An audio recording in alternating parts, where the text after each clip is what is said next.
Peace and blessings, family. This is your brother, asarimhotep, with the Martin Delaney Center for Egyptology, and this is the Mbongi.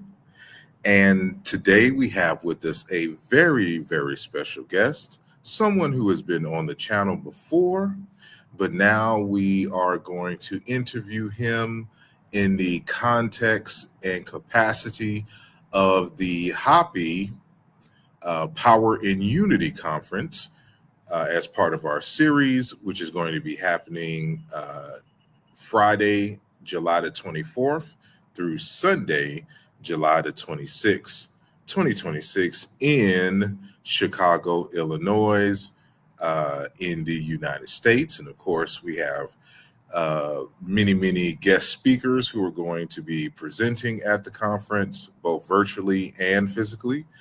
Which include Dr. Boyce Watkins, Dr. Julianne Malveaux, Dr. George C. Fraser, Dr. Malana Karenga, Queen Afua, our good brother Maponga Madara III, Dr. Bayena Bello, Brother Nuri Muhammad, Dr. Obari Cartman, who we will be interviewing next week, our good brother Robin Walker, who is our guest today, Brother Mfudishi, Jehuti Mess, Dr. Yosef bin Levy, who we interviewed first in our series, our good brother Jabari Osaze.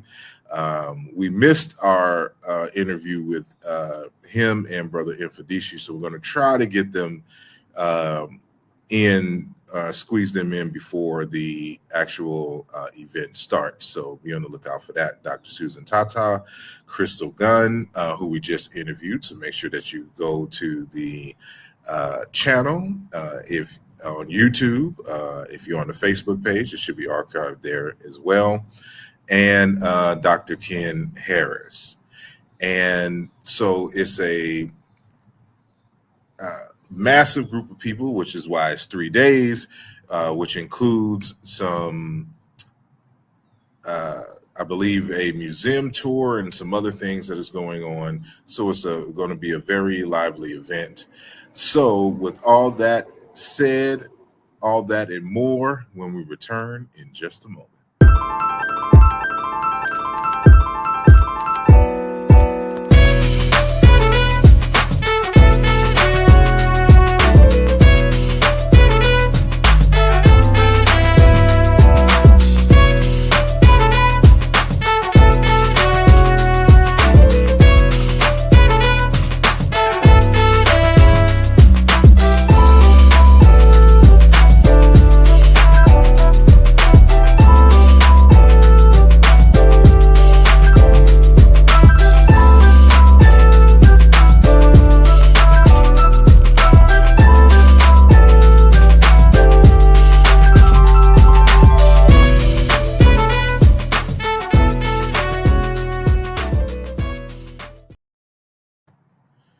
And we are back, and we are back outside because that's how we do it in the summertime before it starts snowing. And, the weather's kind of crazy, so I'm going to be blaming global warming for that. And all of you with those gas guzzlers and aerosol sprays who are depleting the ozone layer. So we're going to blame you for our wacky weather. But today is very good weather. It is in the low 80s right now, maybe get to mid 80s by the middle of the day, going into the early afternoon. But all that being said, again, we are here to discuss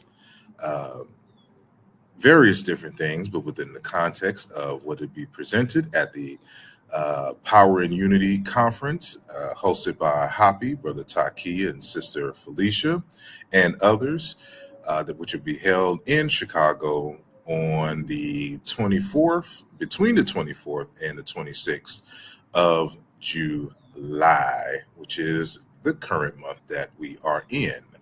And before I bring on our guest, I want to just read briefly, for those of you who are unfamiliar with our guest, who he is. And again, our guest is Brother Robin Walker, better known as the Black History Man, who was born in London but also lived in Jamaica. He is an author, educator, and trainer, as well as a the leader of this company. He could correct me if I pronounce this wrongly. Reclaw Education Ltd. and joint venture with The Black Secret. He also works for a distinguished charity, Corridon Supplementary Education Project, and a little bit of history from 1987 to 1990. He read economics at the London School of Economics. And between 1991 and 92, he studied African world studies with the brilliant Dr. Femi Biko, and later with Mr. Kenny Baiki, if I'm saying that correctly. Between 1993 and 1994, he trained as a secondary school teacher at Edge Hill College, linked to the University of Lancaster. And just a reminder, our guest is from London, so some of these names may be unfamiliar to some of our guests in the United States. But since 92, Brother Walker has lectured in adult education, taught university short courses, and chaired conferences in Black history, Egyptology, African world studies, and entrepreneurship. In 2013, Powerful Media featured him among their 100 members of their annual Power List of Britain's most influential Black people. And we are lucky to have him here with us today. So I will bring him on stage. So welcome back, Brother Robin Walker. How are you doing? I'm doing very, very well, sir. Pleased to be on your show. Excellent, excellent. So you're known as the Black History Man, and given that this is the Power and Unity Conference and it is primarily dealing with uh, economics, are you coming as in the capacity of an economist or in your Black history context, or are you mixing the two? What's going to be the title of your lecture and conversation when you get there? I'm coming as a historian. So what I'm going to be doing is putting out Black or African history information. And the theme of what I'm talking about is the importance of mutual respect. And what that's about is the main problem that we have globally as a people is many of us know a little bit about our own heritage, usually just a little bit, but we know nothing about the heritage of other Black people. And when you know your heritage, or even just a little bit of it, and nothing of anybody else's heritage, that's what leads to the mutual disrespect. And that disrespect is what has fueled groups like FBA and that type of thing, because they're accusing, and they're probably right, recent Black immigrants to America of not respecting the FBA achievements. And what I'm calling for is the mutual respect. And the mutual respect comes when I know your heritage, you know my heritage, we know each other's heritage, and we see value in each other. And that's what I'm going to be talking about. Indeed, and it's been a, a pandemic, an epidemic, and a pandemic of the level of ignorance of Black people about world history and cultures and their own. And I remember growing up in a time where, at least in the United States, where it was already understood. Now, the only people that you probably would have an issue with that didn't know and understand uh, that they were African people were the Hebrew Israelites, right? Because they swear that they are the lost chosen people of Israel. But even the Muslims out here understood that they were an African people. But for them, Islam was a black African creation, so they're just readopting, something that already belonged to them. That's the consciousness of them. But everyone understood, even if they were Christian, their African heritage. Now we have this thing where people are trying to argue that there's many different arguments that one, African Americans are the only black people, that black is associated with them only in first, and that two, they have nothing to do with African people, that they always been here. And you can try to see, I mean, you can say on one level that a misreading of Ivan Van Sertima's and Runoko Rashidi's works about black people across the world is kind of to blame without reinforcement, like, no, you are Africans. But it is really gotten bad now, primarily because of what you said in terms of people don't know their history, and I'm trying to figure out and articulate what are the causes. And so this becomes the question to you: what do you believe is there a single cause? Are there many causes? What is causing this massive amnesia of historical events and the like, and what can be done? I think the biggest issue is a lack of knowledge. And the lack of knowledge is general. So you do have recently arrived black people from outside the United States who don't know the achievement of African Americans. And they will say stupid things like African Americans don't have culture, whereas African Americans are the drivers of American culture. If you don't know the history of, sake of argument, ragtime, which then became jazz, which then became Kansas City 4/4, which then became bebop, which then became hard bop, which then cool, etc. So if you don't know about the achievements, if you don't know who Bud Powell is and why he's important, then you can say stupid things about African Americans not having culture. Do you see? But the person who's in the wrong here is the stupid person who doesn't know what the achievements are. Similarly, when it comes to respecting each other, we need to know if somebody's from Nigeria, why should we put respect on their names? What are their achievements? If somebody's from Kenya, why should we put respect on their names? What are their achievements? And my job as the Black History Man is to highlight all of those achievements so that we can build mutual pride. We can build a sense of confidence. We can build a greater sense of unity when we can see respect in each other and build that mutual respect.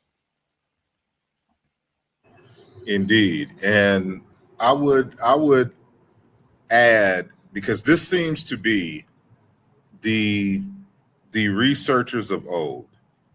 And I would, and not to call you old, but I would put you in the same category in school of people like Runoko Rashidi, Dr. John Henry Clark, Dr. Ben, Asa Hilliard, and I'm mentioning these names, Ivan Van Sertima, and others. I'm mentioning these names because there also seem to be an underlying purpose of not only showing each other's histories, but how they're all connected and how there's a mutual exchange of ideas and things. And I think this is part of the discourse that is missing, to show how every single movement is intertwined with each other, and that the success in the future is going to require us to have that mutual understanding or that general understanding of history, that mutual respect for one another, and our collective efforts to make us, free. And so, what are some of these underlying connections? So, outside of, for example, Black British history, right? Just in general, what happened there? How does that connect to, for example, Jamaican and Caribbean history, and African, continental African history, and the United States? What are the links that something that happened there affected something that happened in any one of these particular areas, and vice versa? Go ahead. I'm sorry. Yes, sir. To answer what you've just said, Black Britons are mostly immigrant populations. Yes, there were Black people in Britain in the 19th century, 18th, 17th, 16th. We can go all the way back to Roman times, and we can even go back as far as Cheddar Man. But Black Britons are not descended from Cheddar Man, nor are we descended from Black people during the Roman period, nor are we descended from Black people from the 16th century. Those people's descendants are white Britons, which shocks a lot of white British people, but it is what it is. Okay, so we are mostly a modern immigrant population. And you had the British Empire, and essentially the people of Black Britain are the descendants of the British Empire coming to at what was at the time called the mother country. In the early days, from 1948 to 1970, most of those people came from the Caribbean countries. And more recently, most of the people are coming from African countries. So Black Britons are basically two groups of people, Black Caribbeans and Black Africans. Now, coming to Britain in 1948, we suffered from what was called the colour bar. Now, the colour bar was nowhere near as bad as segregation, but it was bad. And we looked to examples, and those examples came mostly from the United States. So we looked to the African American civil rights struggle. So just as you all had the various bus boycotts to integrate the work, the work situation, there was a Bristol bus boycott that took place in Britain in 1963. The Bristol bus boycott leaders, people like Dr. Paul Stevenson, specifically quoted the example of what he heard and from watching on television, what Jesse Jackson and what Dr. King was doing in the United States. The main shopping district in central London is called Oxford Street. At one time, if you were Black, you couldn't work on Oxford Street, not in any capacity where you were serving customers. There was the CARD campaign against racial discrimination, led by Dame Jocelyn Barrow, and she directly was influenced by and met Dr. King when he came to Britain. The amount of Black British community centres named after Muhammad Ali, named after Malcolm X is crazy. We all grew up watching Roots.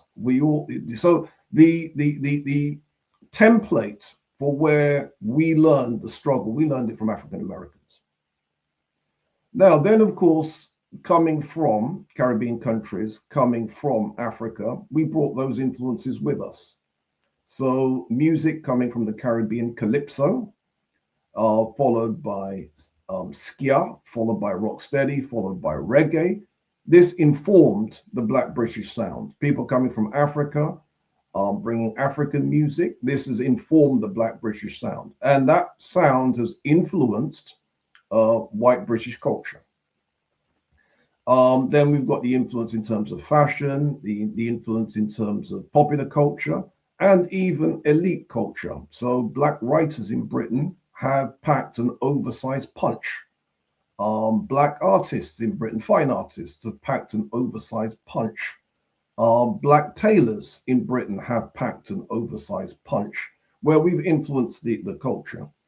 But so when it comes to drawing arrows, if you were to draw a map and then put arrows of where the influences come from, what makes up Black Britain? Obviously, people from Africa, people from the Caribbean, but the influences do include African Americans. Yeah, so we do look up to you.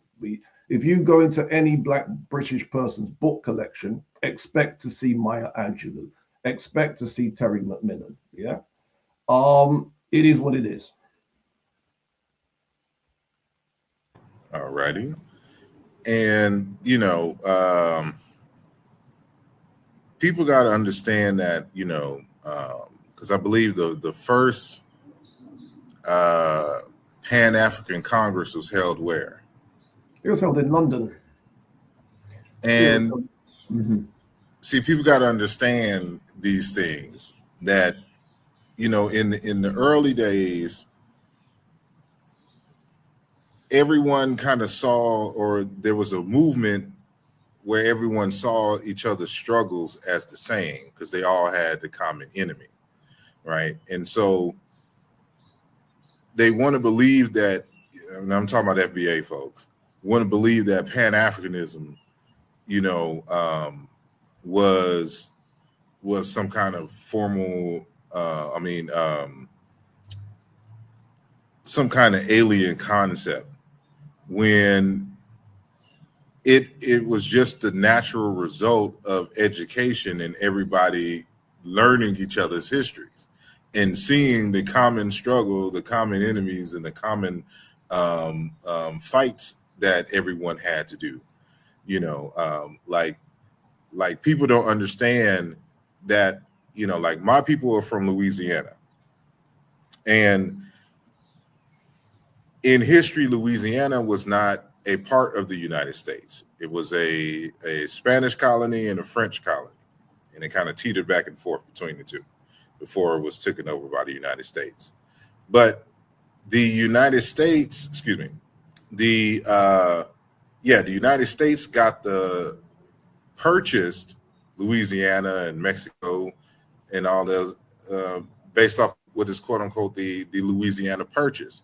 But that's primarily because of the Haitian Revolution. And people don't understand that during the war of the Haitian Revolution, everyone wasn't fighting, right? In the midst of war, people run and migrate. And there was over 10,000 Haitians that came into Louisiana, and especially in places like New Orleans. And it is that introduction where we get the synthesis of the hoodoo and voodoo culture in New Orleans, Louisiana, and its sound and things of this nature, and mixed with some other things, of course, like French culture, and then Senegalese and Nigerian, and of course Congo culture. But many people don't realize that a lot of, like, for the Caribbean, it was a stop in which African Americans, their ancestors were purchased from and shipped. So it's almost like an Amazon, saying warehouse, to where the goods are placed in this warehouse, but it's shipped somewhere else. So the people have Caribbean and African ancestry,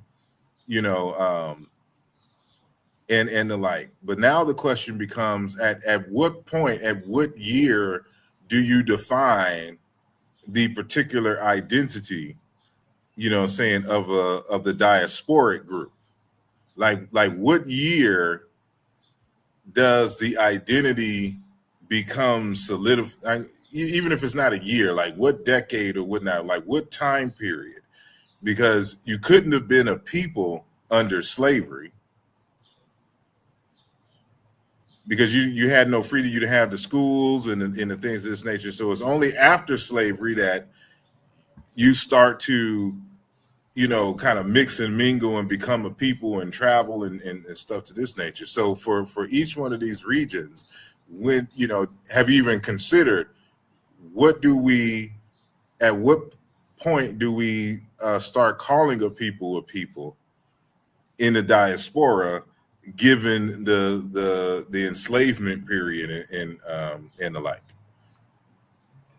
It's a complicated question because one of the things with history is identities get reshaped all the time. And as identities get reshaped, the discourse changes. So one time with African Americans, the key term was the race. So when you look at Louis Armstrong's early recordings, they were on race records. And then what happens is by the time we get the whole kind of Marcus Garvey period and the Dr. Du Bois period, it's the Negro, capital N. And that is shaping discourse all over the world because once people saw, oh, this was a respectable term, Black people in Britain were calling themselves Negroes. And then when the discourse moved to Black people in Britain changed it to Black. And so identities get shaped and reshaped all the time. And all sorts of things shapes identity. But my thing is, because I'm the Black history man, I look at it as, if you're of African descent, I don't care what you want to call yourself. Yeah, I'm going to write about you. And I'm going to show the commonalities between me and you, even if you can't see the commonalities. Do you see? Yeah. And it's not just a Black thing. Identities in Britain change. Right now, the key term is Britain. But before a particular point in time, there was no Britain. It was England. It was Scotland. It was Wales. Britain is a construct. And so if you wanted to go back, how far back does Britishness go? It's a construct. If you were to look at the United States, it's another construct. How far back does that go? And as you rightly say, somebody from Louisiana, are they a part of the United States? Yes or no? Depends on which date you want to put the date down. So goalposts move all the time. But my job is to look at what the commonalities are. Piggybacking off of what you said, and I want to make sure I come back to something just to kind of give some clarity. But if the identities are wishy-washy in essence, then because I guess you got to kind of understand the current debate that's going on here in the United States with African Americans, because they swear that we're not African Americans, and Jesse Jackson made up the term in 1985, not knowing in the 1600s we were calling ourselves African Americans. We were calling ourselves Africans. See, what people don't understand is African is our ethnic name, our historical ethnic name here in the United States. It's African. That's what they called themselves. That's what they named their institutions. And so you had the African this, the African that, the African Episcopal Methodist Episcopal Church, the African News, da da da da da. That's what we called ourselves, African.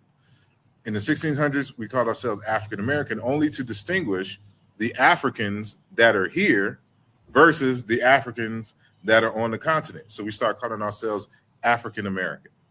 And this is from the 1600s to currently now. This is over 200 years of calling ourselves African Americans. But because we have a group of individuals, because now we have to talk about, or you have to include in the conversation, the quality of education in the times that you're in, and the political fight to keep people like you from teaching people like me about history and the like. And what kind of effect does that have in terms of giving people amnesia? And so now they really believe that Jesse Jackson created African American, and we've been using this term since the 1600s, and it's over 200 something years old. So if the identity keeps changing, what does it mean to then be a population if every other generation they want to fight the identity, the label of the identity of the previous generation? what does it then mean? Because now you have to say that you're not them. Since you want to rename yourself, you can't now attach yourself to their accomplishments and failures or whatever. Um, what's your thoughts? What it is trying to use terms that reflect our dignity based on the knowledge base that we have to work with. So, when Professor Du Bois and when the Honorable Marcus Garvey were coming with Negro, they knew full well that a lot of people weren't ready to hear the term black. And when people were coming with the term black in the 1960s, they knew full well that a lot of people weren't ready for the term African because the memory that the term African was used had been forgotten in the previous 100 years or so. So it's an evolution, and that evolution will keep on refining the arguments and refining the terms. And what it means then is how we write the history changes. So let me give you an example. People that have Black heritage, but non-Black heritage as well, right? What should they be called? Should they be called mulattoes? Should they be called, what term do we use? And if we're going to use the term mulatto, isn't that offensive? And what if they prefer to be called black? So goalposts do move. And refining of discourse is something that does happen and continues to happen. And I don't think we will come to an absolute term that we can all agree on. But the discourse is important. Now, I don't have any problem using the term African, but I get it. Some people do have a problem with it. But for me, as the Black history man, whether you have a problem with the term African, if you look like this, you're going in my books. You know, you look like this, I'm going to be writing about you. I'm going to be claiming your heritage for the common purpose of African pride. Yeah, it's funny here in the United States because my grandfather just turned 93 um, years of age. Now, in his heyday, if you called someone black, it was equivalent to calling them a nigger today, right? Um, and this is by other black people.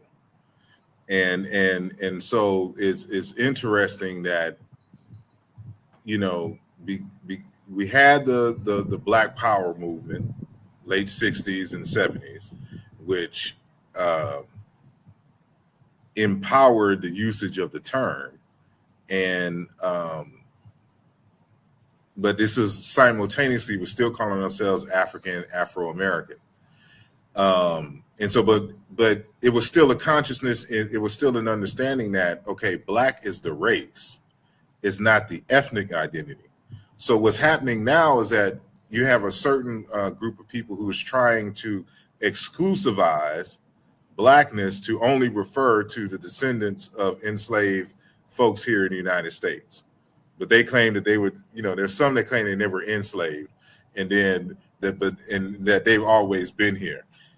It's very complicated, the arguments, which Can I we jump don't in have there, Phil? Can I jump in there?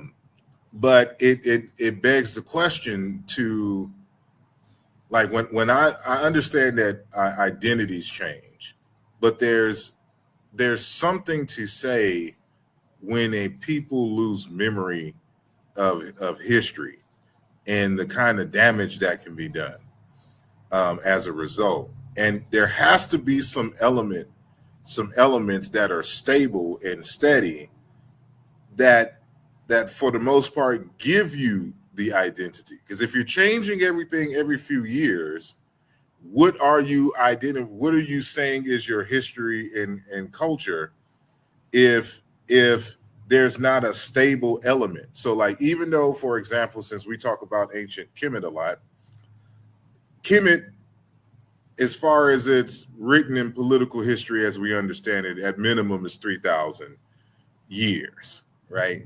But there's a steady flow of cultural continuity, even throughout its changes, its up and downs, that you identify it as ancient Egyptian culture. And that includes its language, its writing, its way of dress, its religion, its deities, and stuff to this nature. For for us in this day and age, what is it going to take when you're to develop some sense of historical continuity into the past, and keeping certain traditions and the like, for the sake of histories and traditions, versus always constantly being unstable, wishy-washy in what we identify and the like?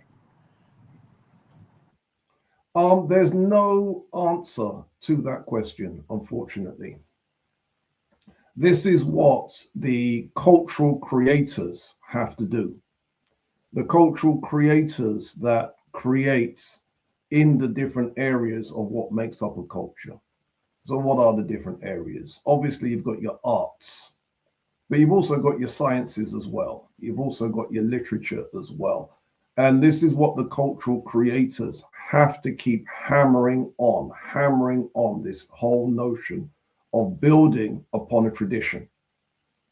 And once you can codify what that tradition is, if you look at the way that Wynton Marsalis has been able to codify the African American jazz tradition, so much so that we can now just reel off the names, because Wynton has done such a good job of focusing on the tradition and why his music is foursquare in the middle of that tradition in how it has developed till now. And so there's now a roll call of greats that we can just reel off the names. Yeah. Louis Armstrong, King Oliver, Buddy Bolden, Duke Ellington, Count Basie, Dizzy Gillespie, Charlie Parker, Thelonious Monk. We can now just reel them off. When it comes to areas of whichever tradition you work in, can we do the same thing with economists? Can we do the same thing with scientists and inventors? Just be able to reel off the name. So consequently, you see yourself as part of a bigger story. And then the biggest story is what I want people to see themselves as, which is part of a huge swathe of people with a particular ancestral pride. And that pride will indeed connect us to Kemet. That pride will indeed connect us to Songhai. That pride will indeed connect us to the Swahili city states. That pride will indeed connect us to Munumutapa. That's what I'm trying to do. But every intellectual working in whichever medium they're working in should be trying to do the same thing, so that we can anchor a common heritage, um, uh, anchor them to a particular group of people. And so for me, the template would be someone like Wynton Marsalis. It reminds me of, because my work is primarily in language and philosophy, uh, and what many people don't really understand, uh, mentioning, for example, jazz, as you have, that jazz is an African word, and if you understand uh, its origin, what it means, then you can understand, when you look at the earliest of jazz, why it was called jazz. Because jazz is just and you can find it all across Africa, even in ancient Egyptian. It's just a general word for music in a party that is up tempo, fast paced up tempo. You know, in a traditional African sense, the concept of smooth jazz would be an oxymoron, Yeah. right? Mm-hmm. But jazz is that high powered. That's why there was, if you listen to, or like some of the early jazz artists, they would be resistant to, like, what we were calling smooth jazz. And so because it's supposed to be up tempo, it's supposed to party. And so when you can understand the jazz tradition, so like what I always say, if we are going to anchor and define really African American culture, it's jazz. Jazz culture is the definition. It is the anchor.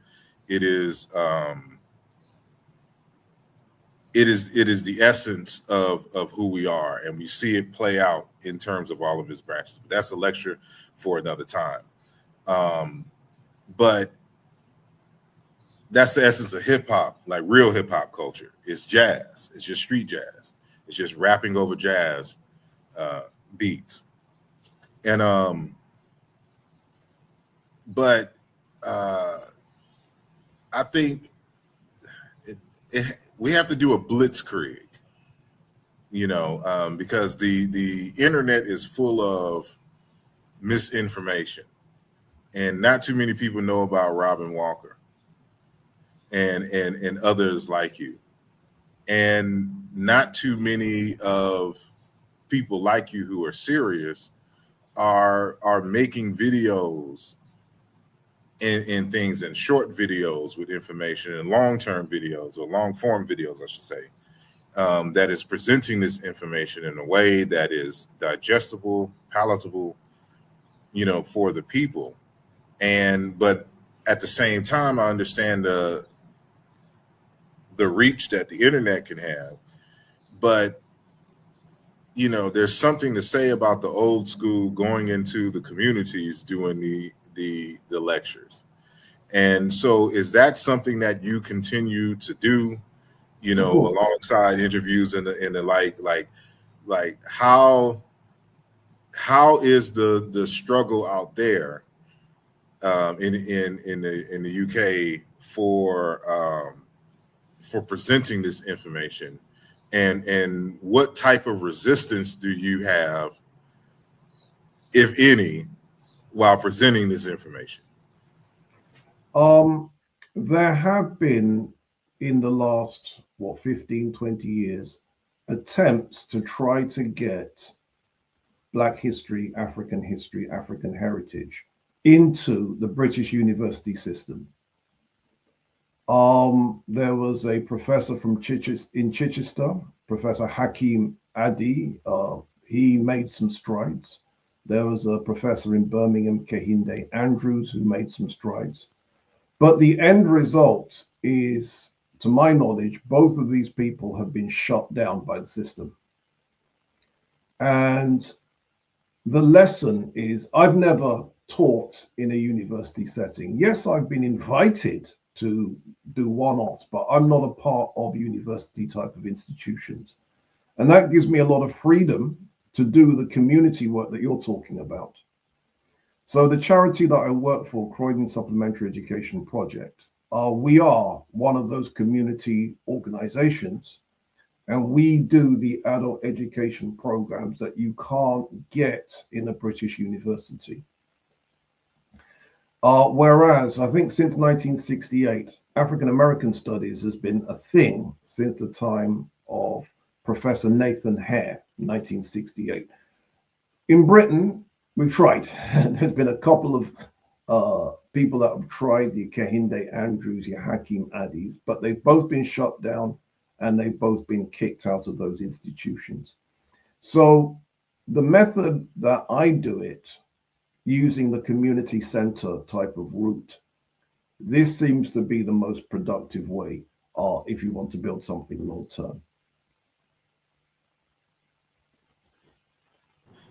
So, given the nature of your talk in Chicago, and are you physically coming to Chicago, or you? Yes, sir. Via? Yes, sir. Mm-hmm. All right. Yeah, I wish I could make it. I'm in Philadelphia. I'm several states over, but I won't be able to make it. Uh, but what was I going to ask? Oh, what is an example, since your focus is on the mutual respect? Can you provide us something in which you would mention, or you wanted to mention, but you left it out for time or something like that, so we don't give away your lecture. But like, give us an example, a non-African American example of something that we should know here in the United States that lends to that mutual respect and mutual understanding of our histories. Can you give us one or two examples? Certainly. The point of what I do is to get us to respect each other and to put respect on each other's names.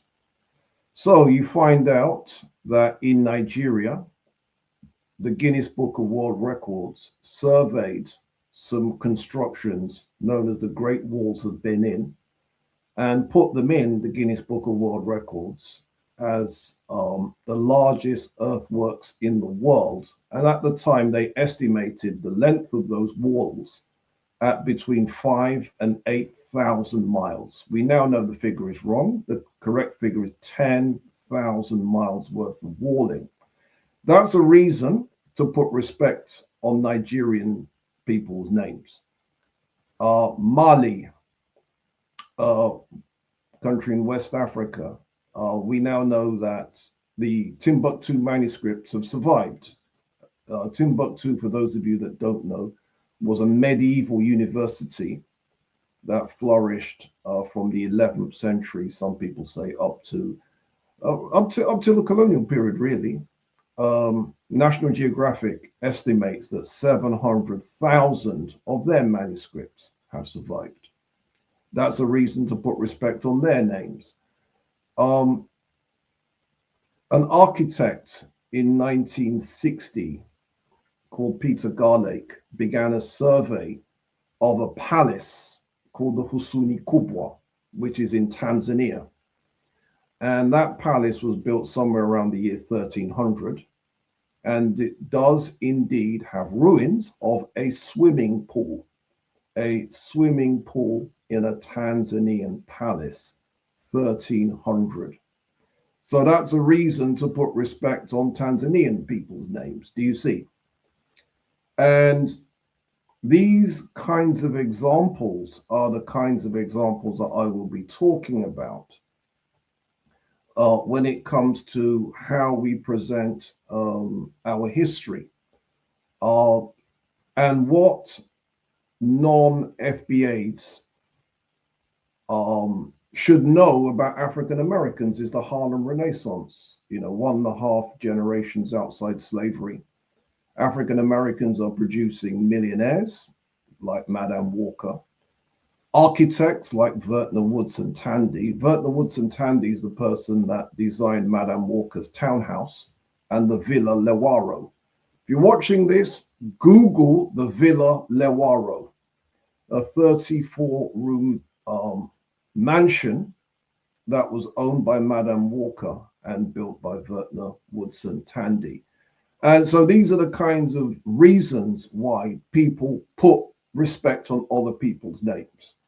And my thing is to spread as much knowledge as I can to the general Black population, the general African population, so that we see mutual value between us. Value, I see value in you, you see value in me. And a Haitian example, you mentioned Haiti. In New Orleans, the type of houses that people call shotgun houses. Shotgun houses were found in the African American districts of New Orleans. Those are believed to have been introduced by, among other people, Haitians moving in there. And those shotgun structures are derivatives of Yoruba housing technology. So they go back to West Africa. Again, don't take my word for it. Look in any art book, any architecture book, you'll see that the link has been made. And why should we put respect on Haitian people's names? Not just the Haitian Revolution. Are you aware of a monument, sir, the Citadel Henry, a hilltop castle built by the Haitians immediately after the revolution? And it was part of a 40 castle chain that was built to protect the Haitians from being reconquered by the French and re-enslaved by the French. All the structures weren't built, but the Citadel Henry still standing. It's the largest such castle in the Western world. Some architects are calling it the eighth wonder of the world. And that is, again, putting respect on Haitian people's names. Do you see? You mentioned Vertner Woodson Tandy, and that is this gentleman here. Um, Now, he's special to me for the simple fact that he is one of the founders of a fraternal organization in which I belong to, which is Alpha Phi Alpha Fraternity Incorporated, right?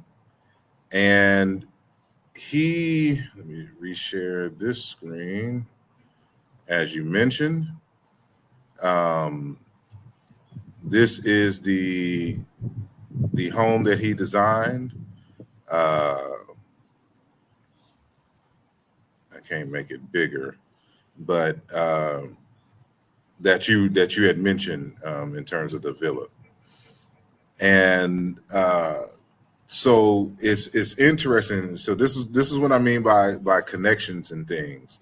So, for example, one of the motifs that we use as far as Alpha Phi Alpha Fraternity Incorporated is, the ancient Egyptian harem Akhet in terms of the Sphinx, you know what I'm saying, referring to ourselves as the Ethiopians. And remember, this organization was started in 1906. And so they understood their African heritage, but brought this and the like. And so what I'm saying is that, even though the organization has its origins in the United States, in a place called Ithaca, New York,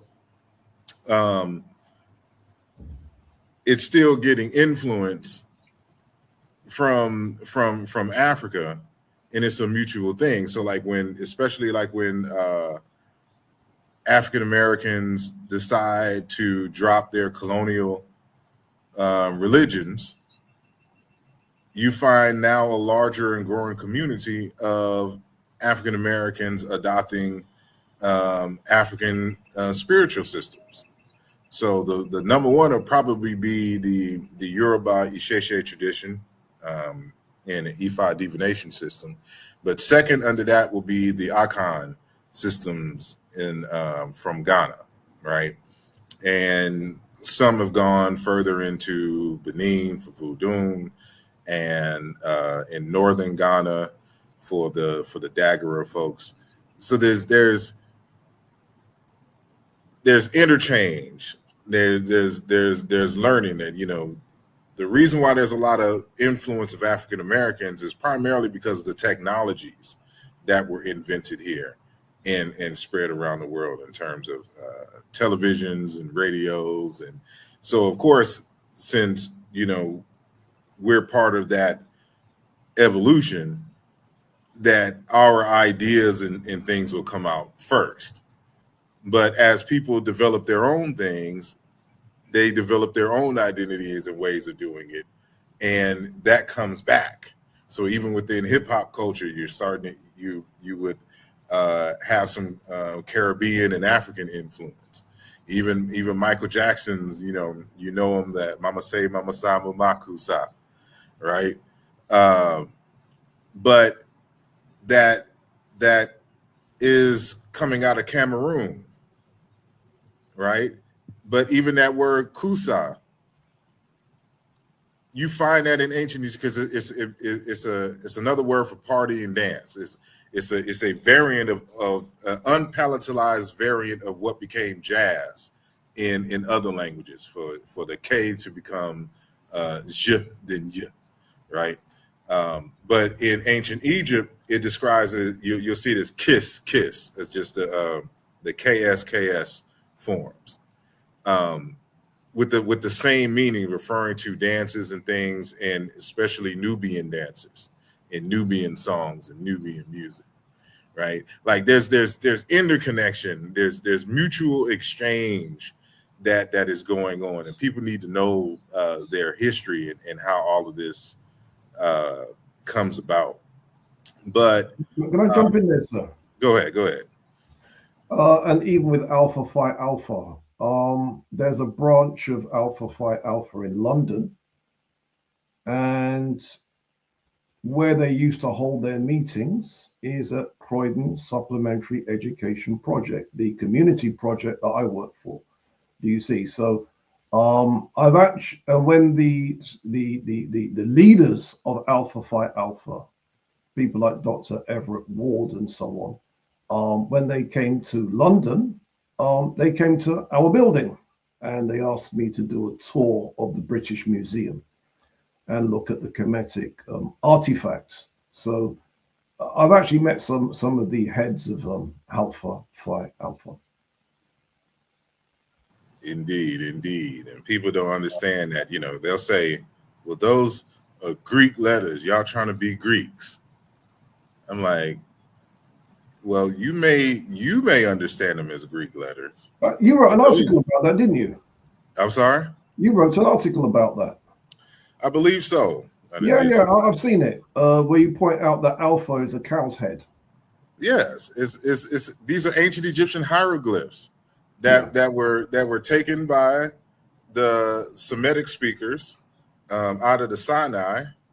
It becomes their writing, and then the Greeks take it from them, and then the Romans take it from them, and that's how we get the forms that we have now. But all of their lineage goes straight back to ancient Egypt, with the forms and everything. And so, like,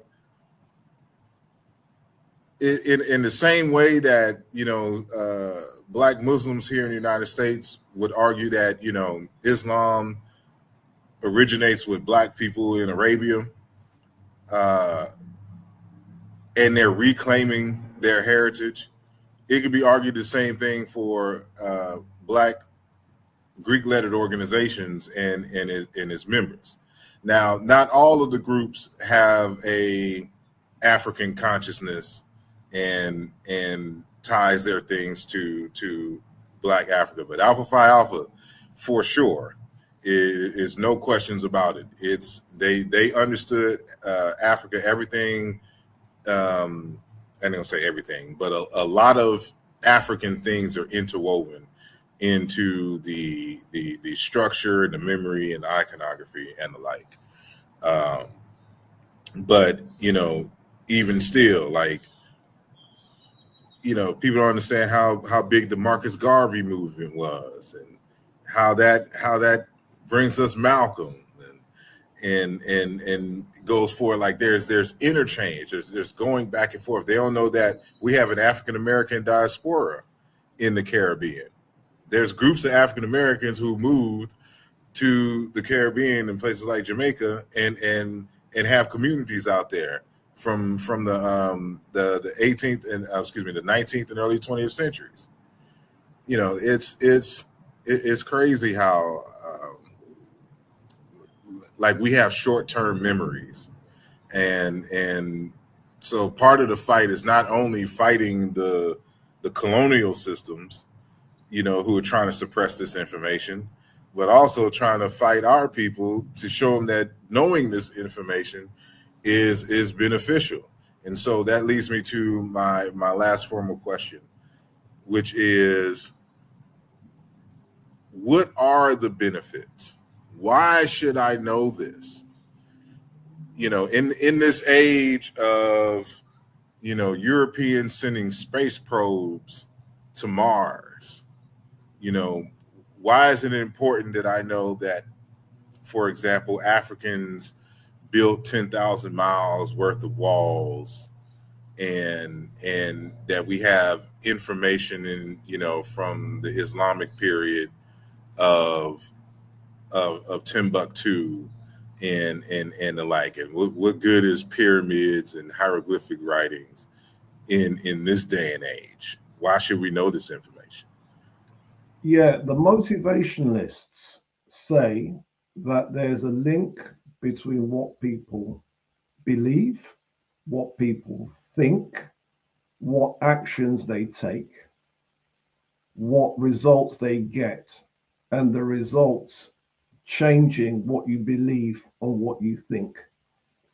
And so, if I was to teach an African American child, a Black British child, a Nigerian child, that there is a tradition of scientific endeavor involving mapping the heavens, which you can see the decans on the tombs of ancient Egypt, where there are manuscripts 600 years old with the orbits of the planets in Timbuktu, where you've got African American scientists such as Benjamin Banneker um, engaged in calculating solar and lunar eclipses and putting out whole books on his calculations. You have Jamaican scholars like Francis Williams confirming the reappearance of Halley's comet. Um, you can then build that tradition through the likes of Professor Mae Jemison flying out to outer space. There's a whole tradition of scientific endeavor. And if we could teach every Black child that you're a part of that tradition, you can now engage with these areas of far out, geographically out science, and you are well within your tradition of somebody of African heritage, because these types of intellectual engagements we've been dealing with for thousands and thousands of years. That's the benefit. Same thing when it comes to 10,000 miles worth of walling. Um, when it comes to the building of structures today, there are lessons that can be learned. How do you organize a project where you're building 10,000 miles worth of walling? Do you see? And so, if we then look at a specific example, does the name uh, Makisak mean anything to you, sir? Makisak.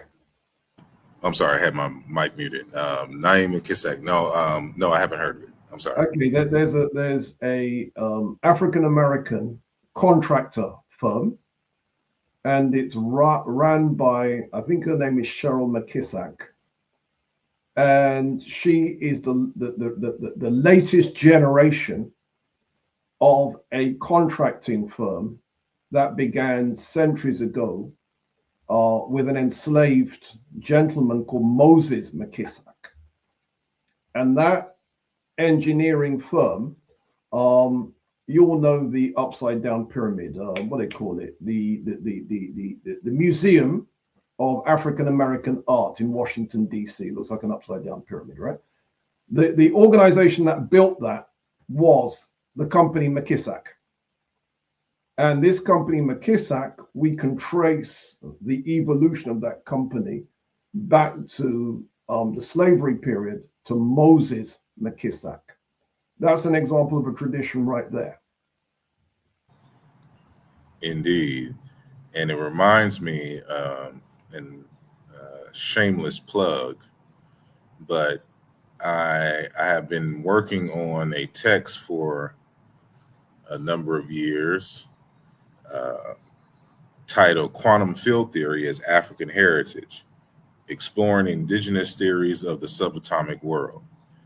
And it has in mind exactly what you're talking about, and that is exactly the purpose. So, if I want to get more people into the STEMs and the mathematics and quantum mechanics and things, one of the ways in which I would hope to influence them is to show them that this is part of your heritage. that you were already thinking along these lines before the enslavement and colonial interruptions, right? And who knows where we would have gone if left to our own devices and left to thrive. And so, for example, when we talk about E5 and the binary, divination system, you're already doing the calculations and storing history and memory without libraries, right? And dealing with calculations and chance, and all that is already a property of the culture from which your ancestors derive. So when you jump into these spaces, these aren't um, foreign to you. Like when you talk about, the subatomic world and the quantum world in using modern language, but in the Egyptian context, they would use language like the new, right? For bringing this primordial field for which all of the forces existed before a fire force emerged, whether it was Atum, whether it was Ra, or Aten, that gave birth. And you will see, it's amazing when you look into the actual hieroglyphs themselves, as far as the depictions on papyri and on the walls. They're conceptualizations of creations emerging from a subatomic world, right? These are already thoughts. They may not have understood the background radiation or had an E=mc² equation, but nonetheless, they're working along these lines and have built up theories and hypotheses concerning these things. So this is part of your inheritance that you can build upon and move us over into the future. But I would be remiss if I did not, ask you about the books you've already written. If you could name a few of those, and if you are working on something now, what is that? Okay, books that I've already written. I've written three books on early African science and technology. One called Blacks and Science, Volume 1, which is ancient Egypt. Volume 2, which is Western East Africa. And Volume 3, which is African American scientists and tech and inventors. So people might want to check those books out. What I'm working on right now, I am putting final touches on some material dealing with ancient Nigeria. I'm about to bring the ancient Nigerian heritage into the classroom in a way that is intellectually rigorous and that type of thing. So that's one of the things I'm working on, and the project is going extremely well. It looks like the finished product is going to be a book and a resource for teachers, two separate products. So that's what I'm doing right now, sir. It looks like a lot more than three here. Um, like we have, and I see you co-authored. So, like African mathematics history textbook and classroom lessons. Is this along the lines of more? So, like it looks like you're doing like a lot of curriculum work. That's Uh, right. That's right. That's right. Indeed. So this is exactly what we need. So there's a lot of resources here, and I'm encouraging everyone to go to the website. It looks like some of these, or if not all of these, can be found on Amazon as well. But make sure you go to the website, which I have been showing uh, the link throughout this conversation. So it's the blackhistoryman.com. And again, he is going to be in the shy and part of the Happy Power in Unity conference. Let me get this banner off for just a second. So y'all can see the Power and Unity Conference is going to be held in Chicago, Illinois. So make sure that you go to happyfilm.com and so you can purchase your tickets if you are attending in the physical form, and you can do so in as far as individual days. So let's say that you can't make it for all 3 days, but you just want to purchase an individual day that you are able to make it. You can do that, or you can purchase all 3 days and enjoy all the events there. And if you are unable to make it regardless, but you still want to be informed and part of the conference, they will be live streaming it. So when you go to happyfilm.com and you go to the center of the website, you will see the option to purchase via the online edition of the conference. And so it is looks to be a very, very powerful conference.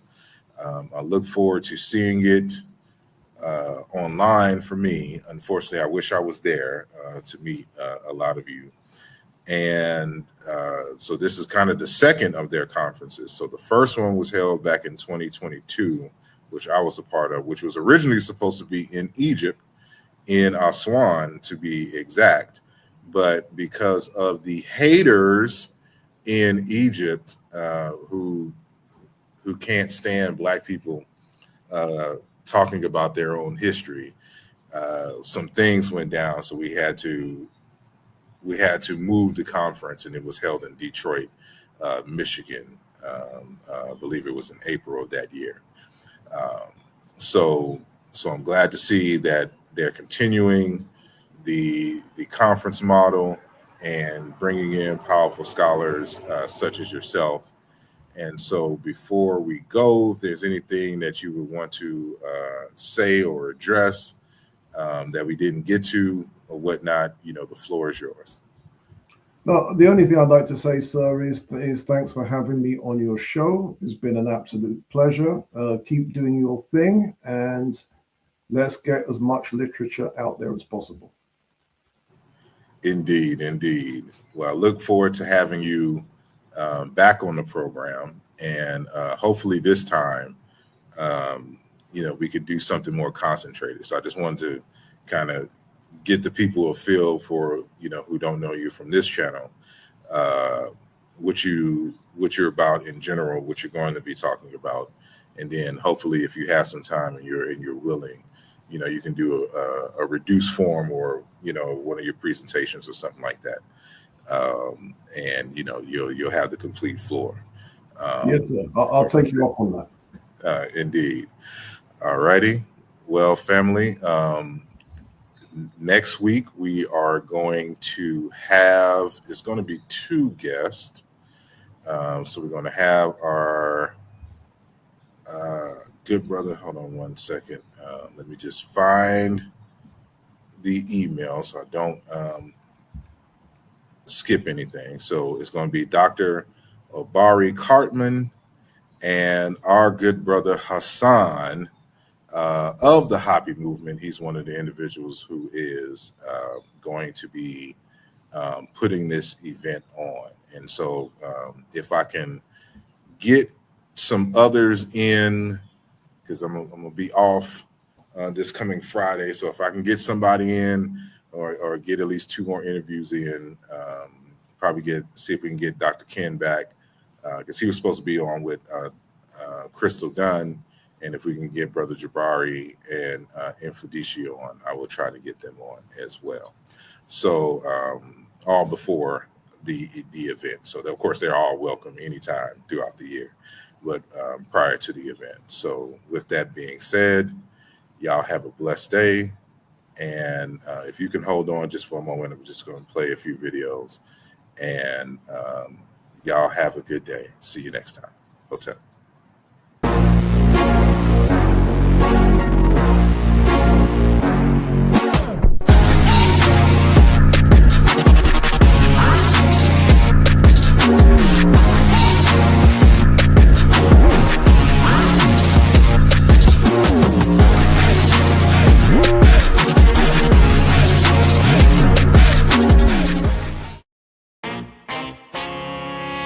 Yeah. Tokyo on the those that. What's up? Feeling like I dropped the draw for in part uno. Came to kick the door with the game in judo. Pin game low, that's why they give me kudos. Inspired by the 3-0. 595 check it for pack life. Hit the turnpike, slide to a baseline. Gotta sound like I just hit the 8-5. Oh, I'm so ready, by enemies necessary. We gon' be legendary, hold up. About to grow the payrolls. If you see the vision and you're with it, you should say so. Cause we about building, elevating the millions. This program was created with the love and support of all our Patreon members and subscribers. If you are not a member yet and would like to see more content like this, consider becoming a member today. The link is in the description of this video. Your support is greatly appreciated.